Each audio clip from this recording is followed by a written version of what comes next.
In this video we shall talk about physical storage of database objects.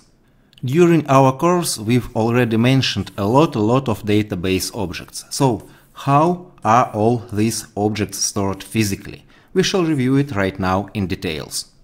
Each DBMS should have a list of all objects, databases, some tables, some keys, and so on and so on and so on. So each DBMS has a system database that is usually accessible for us through special information schema view or with some other way. But the main idea here is that system database that absolutely present with any DBMS. Tables and their fields are usually files. Table structure may be stored in that already mentioned system database, but usually those field names, data types, other properties are stored inside single file for all tables or in separate files per table. And the table data also may be stored either in single file for all tables or in separate files per table, or in rarer cases each column may be stored in a separate file. So table data is simply a file with records. Information about primary keys, foreign keys, relationships and so on is stored in table description that is stored in system database. So in order to know where is a primary key, where is foreign key, where is relationship, any DBMS has special record in system database for each separate database. An index from the view of physical storage is either a data copy or a table organization. When we are speaking about clustered index, we are speaking about table organization. So we have table data that is ordered by values of some field. This is about clustered index usually.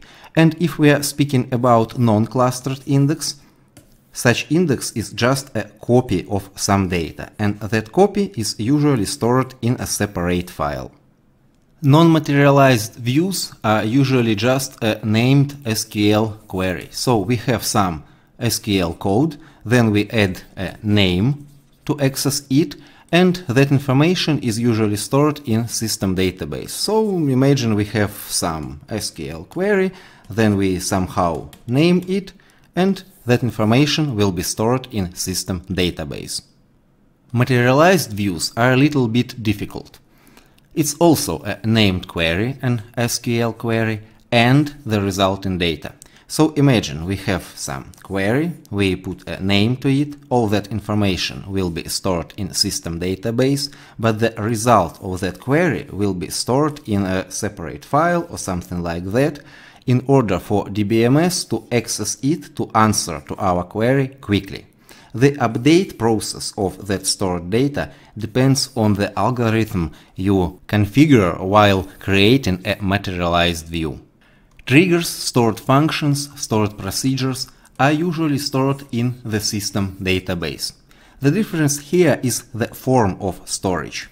While stored functions are usually stored as SQL code, triggers and stored procedures are usually stored in such a thing as byte code.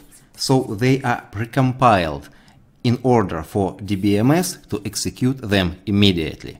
So it may be an SQL or byte code, but nevertheless all this information is stored in system database. And we should absolutely emphasize that please always refer to your database or your database management system documentation, because there may be a lot of surprises, and the final information on how all those things are stored in your DBMS must be found in documentation only and only. So please read the documentation. This is the huge source of knowledge.